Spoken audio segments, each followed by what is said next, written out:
आज की क्लास में आप अध्ययन कर रहे हैं समास के भेद का। तो आइए समास के भेद का अध्ययन प्रारंभ करने से पहले आप हमारे चैनल को सब्सक्राइब और लाइक अवश्य कर दें, जिससे हमारी सभी वीडियो आपको आसानी से प्राप्त हो सके। तो देखिए, अगर बात करते हैं समास के अगले भेद की, तो समास का चौथा भेद है द्विगु समास। अब द्विगु समास का क्या आशय होता है? द्विगु का अर्थ होता है संख्या, अर्थात जिस समास का पहला पद संख्यावाची हो और दूसरा पद संज्ञा को प्रकट करे, अर्थात पहला पद संख्या हो और दूसरा पद संज्ञा हो। तो इस प्रकार से आप इसे व्यक्त कर सकते हैं कि जिस समास का पहला पद संख्यावाची हो और दूसरा पद तथा दूसरा पद संज्ञा हो, तो उसे क्या कहते हैं? उसे द्विगु समास कहते हैं। जैसे अगर इसके उदाहरण की बात करते हैं, तो देखिए उदाहरण में बहुत सारे आप इसके उदाहरणों के द्वारा इसे समझ सकते हैं। जैसे कह सकते हैं आप द्विवेदी। यहाँ अगर आप ध्यान देंगे तो शब्द है आपका द्विवेदी। द्विवेदी अर्थात दो, द्वि का अर्थ दो से है, तो पहला पद क्या है? पहला पद संख्यावाची है, वेदी दूसरा संज्ञा को प्रकट करा। जैसे आप बोलते हैं चतुर्वेदी, चतुर्वेदी, चतुर्वेदी। यहाँ देखिए चतुर यानी चार की बात कर रहा है और यहाँ की वही है। जैसे आप बोलते हैं चौराहा, ठीक है, तो चौराहा में आप देखते हैं चौ से चार, राहा, राहा संज्ञा है, रास्ता है, तो इस प्रकार से यहाँ संख्यावाची हो रहा है। जैसे पंचाग्नि, अर्थात पंच का मतलब क्या है? पांच प्रकार की, और अग्नि क्या है? संज्ञा है, तो पांच प्रकार की अग्नि। जैसे आप कहते हैं सप्तर्षि,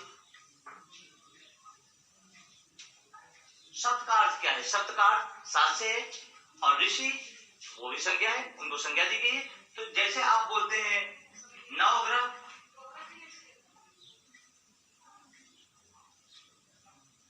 तो नव संख्यावाची है और ग्रह संज्ञा है। तो विभिन्न प्रकार के आप जो है इस उदाहरणों के द्वारा द्विगु समास को समझ सकते हैं कि हमारा द्विगु समास कहाँ कहाँ पर है। अब देखिए, अगर द्विगु समास के ट्रिक की बात करते हैं तो इस प्रकार से आप ध्यान रखिए कि हमारी ट्रिक है कि जिस समास का पहला पद संख्यावाची हो, वो उसे जितने भी उदाहरण मिलेंगे आप कह सकते हैं कि वो हमारा द्विगु समास है। आइए बात करते हैं नेक्स्ट समास की। तो और समास का पांचवा भेद है द्वंद्व समास। देखिए द्वंद्व का अर्थ क्या होता है? द्वंद्व का अर्थ होता है युद्ध, युद्ध या टकराव। इसका आशय आपस में, जैसे शब्दों का आपस में क्या हो जाए? युद्ध हो जाए, या आपस में वो शब्द क्या हो जाए? टकरा जाए, तो युद्ध या टकराव द्वंद्व का आशय होता है। देखिए अब अगर द्वंद्व की परिभाषा करते हैं तो जिस समास के दोनों पद प्रधान होते हैं, ठीक है, और उन शब्दों के बीच हिंदी का योजक चिन्ह होता है या और चिन्ह होता है या संस्कृत का जय शब्द होता है, तो वो क्या होते हैं? द्वंद्व समास कहते हैं। और सही मायने में अगर पूछिए तो अगर आप ट्रिक की बात करते हैं तो द्वंद्व समास हिंदी का विलोमार्थी शब्द होता है, अर्थात एक शब्द दूसरे शब्द से अपोजिट रूप में प्रयुक्त होता है, विलोम रूप में प्रयोग होता है, तो वहां पे उसे द्वंद्व समास कहते हैं। तो इस प्रकार से आप इसे व्यक्त कर सकते हैं कि जिस समास के दोनों पद प्रधान हो, या जिस समास के दोनों पद विलोमार्थी हो, या जिस समास के दोनों पदों के बीच हिंदी का और या संस्कृत का ज शब्द लगा हो, उसे द्वंद्व समास कहते हैं। जैसे में अगर आप देखते हैं तो माता पिता, देखिए यहाँ दोनों शब्द प्रधान है, जितना माता प्रधान है उतना पिता प्रधान है। जैसे भाई बहन, जितना भाई प्रधान है उतना बहन प्रधान है। जैसे गुरु शिष्य, जितना गुरु प्रधान है उतना शिष्य भी प्रधान है, दोनों की प्रधानता सेम है। जैसे रात दिन, तो जितना रात प्रधान है उतना दिन भी प्रधान है। इसी प्रकार से आपके बहुत सारे ऐसे शब्द होते हैं जिनके द्वारा आप देख सकते हैं कि हमारे द्वंद्व समास है। और अगर बात करते हैं इसके ट्रिक की, तो देखिए द्वंद्व समास का इसको पहचानने की जो ट्रिक है वह है आपकी, तो इस प्रकार से आप इसको ट्रिक के द्वारा भी पहचान सकते हैं कि जहां शब्द विलोमार्थी हो, जहां दो शब्द, देखिए विलोमार्थी का रात का विलोम क्या होता है? दिन होता है। भाई का विलोम क्या होता है? बहन होता है। माता का पिता होता है। गुरु का शिष्य होता है। ठीक है, तो सफेद का काला होता है। तो इसी प्रकार से ऊपर का नीचे, ऐसे बहुत सारे आपको उदाहरण मिलेंगे। तो जहां पर शब्द विलोम हो तो वो आपकी ट्रिक करती है। दूसरी ट्रिक है योजक चिन्ह। देखिए इनके बीच ये जो चिन्ह लगा हुआ है, यह जो आपको चिन्ह दिखाई पड़ता है, ये चिन्ह कैसा है? इस चिन्ह को हिंदी का योजक चिन्ह बोलते हैं। तो ये जो चिन्ह लगा है, इस चिन्ह से आप पहचान सकते हैं कि हिंदी का योजक चिन्ह अगर लगा है, सभी के बीच में लगा हुआ है, तो हमारा क्या है? द्वंद्व समास है वो। संस्कृत का च शब्द लगाओ, जैसे माता च पिता, तो च अगर है तब भी वो द्वंद्व समास है। अगर हिंदी का और, जैसे भाई और बहन, दिन और रात, ऐसा अगर और भी लगा है तब भी क्या होगा?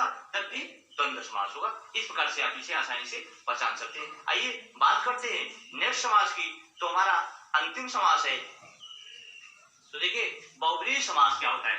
अगर बहुब्रीहि समास की बात करते हैं, छठवें और अंतिम समास की भेद की बात करते हैं, तो बहुब्रीहि समास वह समास होता है जिस समास के दोनों पद प्रधान न होकर कोई अन्य पद प्रधान होता है। यानी दोनों पद इसके प्रधान नहीं होते हैं, बल्कि वे दोनों पद मिलकर क्या बनाते हैं? कोई नए शब्द का निर्माण करते हैं, और वह नया शब्द के द्वारा जो अन्य अर्थ प्रकट होता है, अर्थात अन्य अर्थ प्रधान हो जाता है, उसे बहुब्रीहि समास कहते हैं।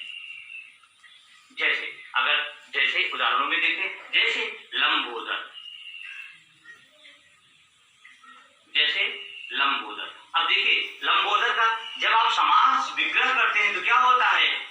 लंबा है उदर जिसका, तो लंबा है उदर जिसका, उदर माने पेट होता है, तो लंबा है पेट जिसका या बड़ा है पेट जिसका, तो अर्थात एक नया शब्द आपको क्या निकलता है? नया शब्द आपका निकलता है गणेश। भगवान गणेश का नाम निकलता है। तो आपने अपने इस समास की परिभाषा में देखा कि दोनों पद प्रधान न होकर अन्य पद प्रधान होता है, तो एक नया पद प्रधान हो जाता है। जैसे कुंभल, जैसे कुंभल, तो देखिए कुंभ माने क्या होता है? कुंभ माने घड़ा होता है, और अज माने क्या होता है? अज माने उत्पन्न होना होता है। तो कुंभ धन अज, अर्थात घड़े से उत्पन्न होने वाला। तो घड़े से उत्पन्न होने वाला कौन है? अगस्त्य ऋषि है। अगस्त्य ऋषि का जन्म घड़े से हुआ है। देखिए घड़े से हुआ है, मैंने कहा है घड़े से हुई है नहीं, क्योंकि घड़े से हुई है तो सीता जी को उसके अर्थों में समझ लिया जाता है। यहाँ मैंने घड़े से हुआ है। तो जैसे आप कहते हैं दशानन, दशानन, तो देखिए दशानन 10, यहाँ बच्चे भ्रमित हो जाते हैं। 10 का अर्थ संख्यावाचक समझ लेते हैं, लेकिन आप देखिए नए शब्द की उत्पत्ति हो रही है। तो 10 धन आनंद, आनंद माने क्या है? आनंद माने मुख सिर, तो 10 है सिर जिसके, 10 है मुख जिसके, अर्थात वो नया नाम क्या होता है? नया नाम आपका निकलता है रावण। तो आप इस प्रकार से इसे देख सकते हैं। तो बहुत सारे ऐसे आपके उदाहरण हैं जिसके द्वारा, जैसे आप बोलते हैं त्रिनेत्र, त्रिनेत्र, तो त्रिनेत्र में आप देखते हैं त्रि का अर्थ आपको समझ में आता है कि त्रि माने संख्यावाची है। नहीं, संख्यावाची है तो, लेकिन आगे भी तो आप समझिए, नेत्र माने आंख, 3 नेत्र वाले, 3 आंखों वाले, अर्थात भगवान शिव शंकर जी का नया नाम निकलता है। तो उभय पद प्रधान हो गया। तो इस प्रकार से आप ध्यान रखिए कि जिस समाज के दोनों पद प्रधान न होकर कोई अन्य पद प्रधान होता है, उसे बहुब्रीहि समास कहते हैं। आइए अब ट्रिक देखते हैं बहुब्रीहि समास की।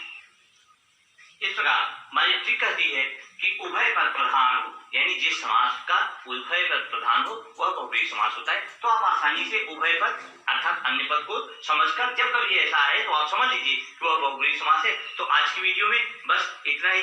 Thank you so much.